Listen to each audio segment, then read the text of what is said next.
ટીવી9 પર આપનું સ્વાગત છે। હું છું હાર્દિક મોદી। ગુજરાતનો ગરવો ગઢ એવા ગિરનારના સાનિધ્યમાં મહાશિવરાત્રિના ભવ્ય મેળાનો પ્રારંભ થઈ ચૂક્યો છે, જેમાં રાજ્યભરમાંથી મોટી સંખ્યામાં ભક્તો ઉમટી પડ્યા।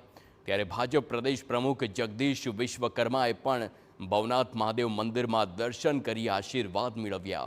પૂજા અર્ચના કરવાની સાથે જ સાધુ સંતોના પણ આશીર્વાદ મેળવી ધન્યતા અનુભવી છે। સાથે જગદીશ વિશ્વકર્માએ તંત્રની વ્યવસ્થાની પ્રશંસા કરી। શિવરાત્રિના મહાપર્વની અંદર 5 દિવસ ચાલનારો આખો મેળો સમગ્ર ભારત વર્ષમાંથી સાધુ સંતો અહીંયા આવી રહ્યા છે। પ્રશાસન દ્વારા પણ ગુજરાત સરકાર દ્વારા, ગુજરાતના મુખ્યમંત્રી માનનીય ભૂપેન્દ્રભાઈ પટેલ દ્વારા, જૂનાગઢ કોર્પોરેશન દ્વારા પણ ખૂબ સારી તૈયારીઓ કરવામાં આવી છે।